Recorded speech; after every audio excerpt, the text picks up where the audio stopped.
Alexandria on the north coast of Egypt. Since the foundation of the town in 331 BC, all drinking water has been brought from the Nile, some 30 kilometers away. To do that, a canal ran right to the gates of the town, and then, to distribute this water, there was an ingenious system of underground channels.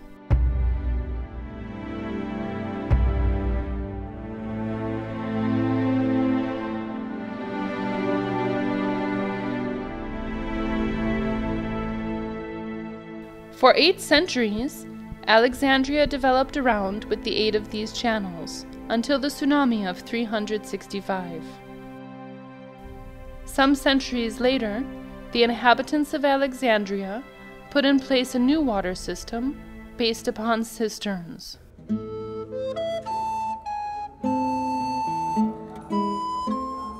One can walk with ease in these cisterns as if in the midst of superb colonnades. They are still of a surprising extent. People who enter at one end of the town make their exit at the other.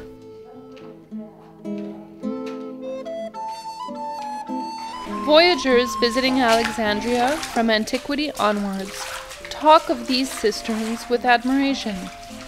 How many were there? It is difficult to know precisely. The scholars of Bonaparte's Egyptian expedition counted 400 still in use. In the 19th century, the Egyptian astronomer Mahmoud al-Falaki wrote of 700 cisterns. However, by the beginning of the 1990s, there was only one that could still be visited. Au début des années 1990, le Centre d'études alexandrines s'est fixé comme objectif de retrouver ces citernes disparues, afin de les inventorier et de les étudier. Mais comment s'y prendre ? Nous avons interrogé les plus anciens des Alexandrins qui nous ont raconté comment, petits, ils allaient se réfugier dans ces citernes souterraines qui étaient transformées en abris antiaériens. Ensuite, le directeur des antiquités islamiques, M. Mohamed Abdelaziz, nous a fait visiter d'autres citernes. Mais bien vite, la piste s'est enlisée et il nous a fallu trouver d'autres moyens pour continuer cette recherche. And then, suddenly, a new avenue opened up. The director of the Graeco-Roman Museum of Alexandria handed over a load of archives that had lain untouched and unopened in the vaults for decades. These files held plans, sections, and location map sketches of some 140 public cisterns throughout the town. This work had been drawn up by a certain Mr. Camille at the end of the 19th century.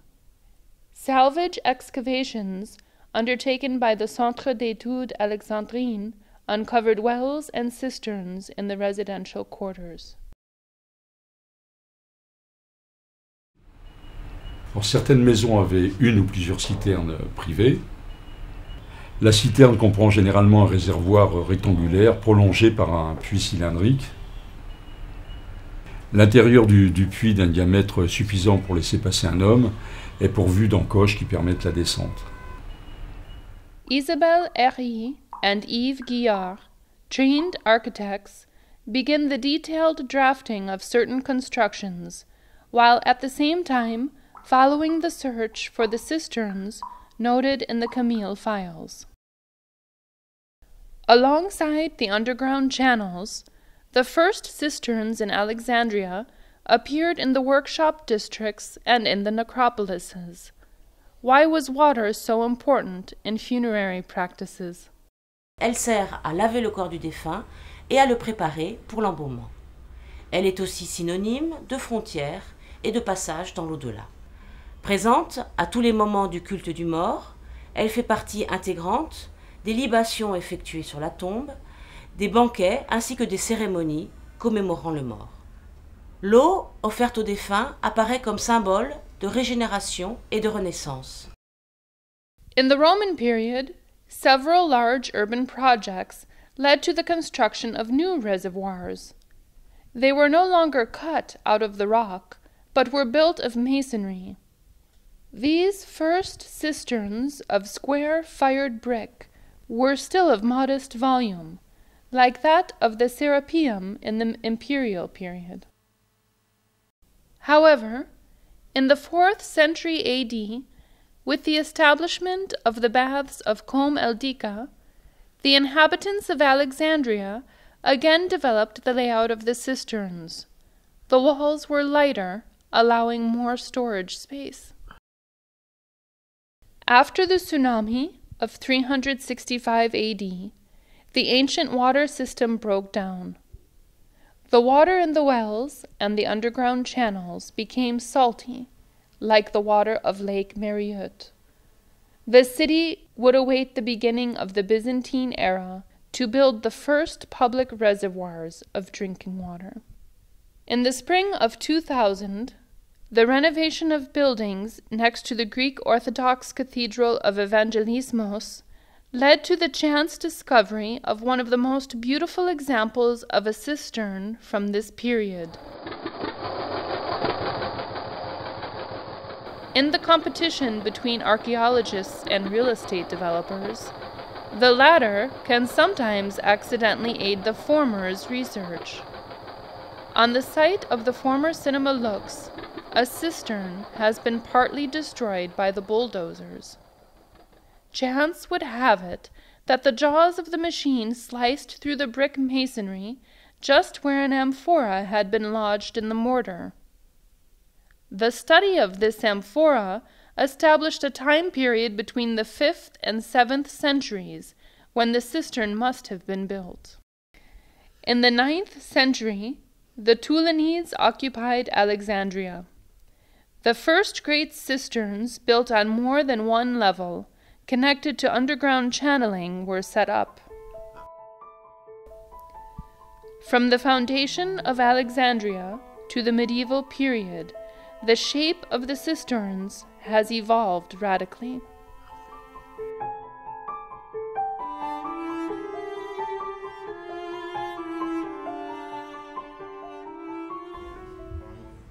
The medieval cisterns, veritable underground cathedrals, were built using the remains of the ancient city.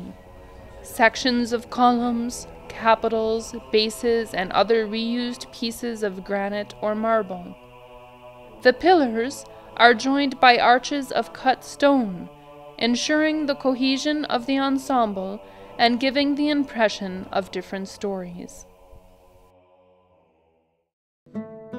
What I most liked were the cisterns, of which there are a great many here, of ample size and so close to each other that one might say that the town is in mid-air, upon a vault supported by an infinity of marble columns, which is indeed something of beauty to see.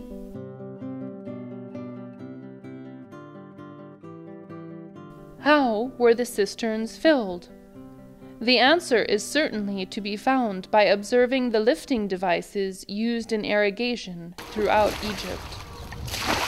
The shadouf, the oldest, known since the 3rd millennium before Christ.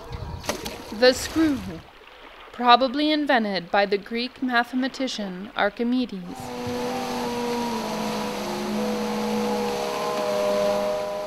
The noria, that can still be heard in the oasis of Fayoum.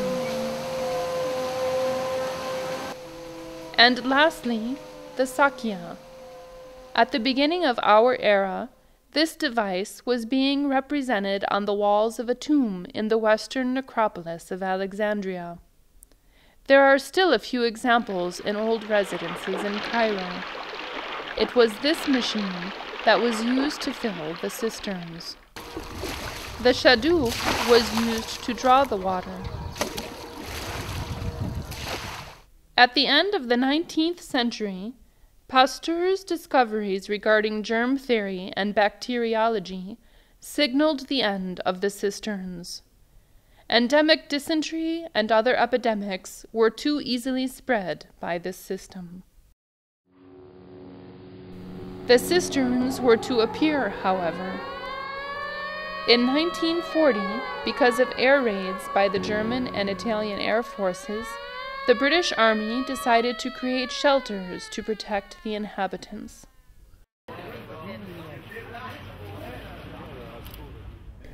The Nabahna cistern in the heart of Kom el-Dika district was one of these shelters.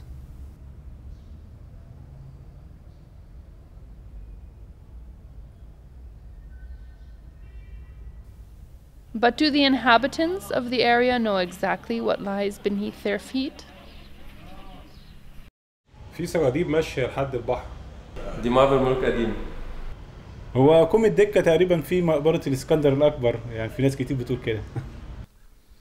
Along with Nabahna, the cisterns of Dar Ismail, Ibn Battuta, Safwan, Zariba, and perhaps others were transformed to provide shelter. Each level of arches was covered with a flooring of reinforced concrete. In each row, benches, and in every cistern, a ventilation system.